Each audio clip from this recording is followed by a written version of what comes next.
குறுக்குத்துறை முருகன் கோவில்.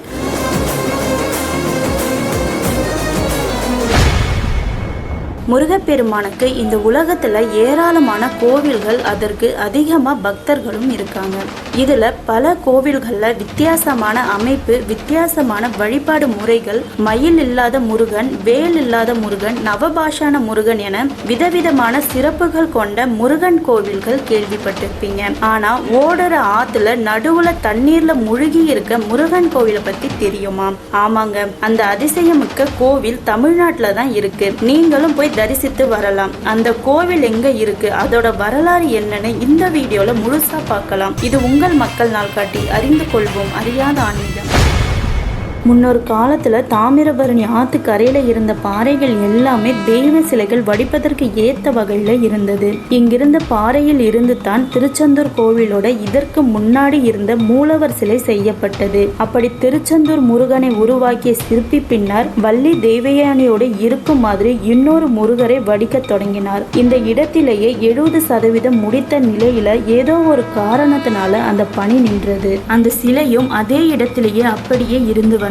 பின்னர் ஊர் மக்களால் கண்டுபிடிக்கப்பட்டு தூய பக்தியோடு தினமும் வழிபாடு செய்தனர். நாளுக்கு நாள் இந்த இடத்திற்கு அதிக பக்தர்கள் வர தொடங்க சிறிது சிறிதாக கட்டிட பணிகள் அந்த ஆத்துக்கு நடுவிலேயே கட்ட ஆரம்பித்தனர். பின்னாளில் இந்த கோவில் திருவாடுதுறை ஆதீனத்தின் கட்டுப்பாட்டில் எடுத்து கொள்ளப்பட்டு பல திருப்பணிகள் செய்து கும்பாபிஷேகம் செய்தனர். திருச்செந்தூர் முருகர் மூலவரை போலவே சிற்பியால பாறையில வடிவமைக்கப்பட்ட திருமேனி இங்க இருக்க மேலக்கோவில்ல மூலவராக பிரதிஷ்டை செய்யப்பட்டுள்ளது. அதனாலேயே திருச்செந்தூர் முருகரின் திருநாமமான சுப்பிரமணியர் என்று இவரையும் அழைக்கப்படுகிறது. இங்க கருவறையில பாறையில குடையப்பட்ட திருமேனியாக வள்ளி தெய்வானையுடன் 4 கைகளை கொண்டு நின்ற கோலத்தில் காட்சி தரார் சுப்பிரமணியர். இந்த கோவில் தாமிரபரணி ஆற்றின் நடுவே அமைய பெற்றுள்ளதால் மழை காலத்துல வெள்ளம் வரும்போது குறுக்குத்துறை கோவில் முழுவதுமே தண்ணீர்ல முழுகிவிடும். இதற்காக இந்த கோவிலின் மேற்கே சுமார் 1 கிலோமீட்டர் தூரத்துக்கு ஒரு தனி கோவில் கட்டப்பட்டுள்ளது.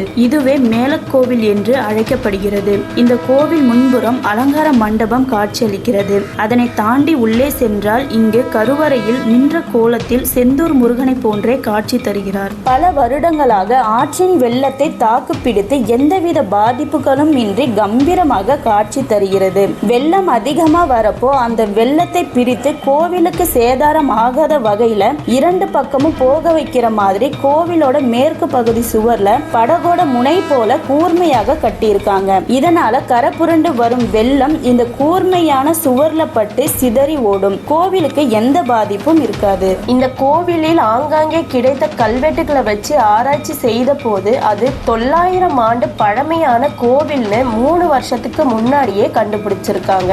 இவ்வளவு வருட பழமையான கோவில் இவ்வளவு காலம் நிலைச்சி பல வெள்ளங்களையும் ஈடு கொடுத்து கம்பீரமாக நிற்கிறது நிச்சயமா ஆச்சரியம்தான். வெள்ளப்பெருக்கு காலங்களில் இந்த கோவிலோட நகைகள், உண்டியல் அனைத்துமே மேல் கோவில்ல பாதுகாக்கப்படும். ஆனா மூலவர் சிலை மட்டும் அப்படியே விட்டுவிடப்படும். இந்த கோவில் முழுக்க தண்ணீர் புகுந்து கருவறைக்குள்ள இருக்க மூலவர் முழுகும் வரை தண்ணீர் சென்றாலும் அந்த சிலைக்கு எதுவுமே ஆகாது. காரணம், இந்த கோவில் அதுக்கு ஏற்றது போல வடிவமைக்கப்பட்டிருக்கு. தண்ணீர் சுலபமாக நிரம்பி வெளியேறும், காற்றும் தாக்காது. தண்ணீரோட போக்குக்கு ஏற்ற மாதிரி இந்த கோவில் கச்சிதமாக கட்டி இருக்காங்க. ஒரு முறை இந்த கோவில் முழுக்க வெள்ளத்தால் சூழப்பட்டு கோவில் விமானம் மட்டும் வெளியே தெரியும் வண்ணம் இருந்தது. அப்போது கூட கோவிலுக்கு எதுவுமே ஆகல. திருச்செந்தூர் முருகப்பெருமானுக்கு நடக்கிறது போலவே வருஷத்துக்கு 2 திருவிழாக்கள் நடக்கும் இந்த கோவிலுக்கு. சித்திரை மாதமும் ஆவணி மாதமும் கொடியேற்றம் தொடங்கி தேர் திருவிழா வரை 10 நாட்கள் பெரும் திருவிழாவாக இருக்கும். இது தவிர திருக்கார்த்திகை, தைப்பூசம், பங்குனி உத்திரம் ஆகிய விழாக்களும் இங்கு சிறப்பாக நடக்கும்.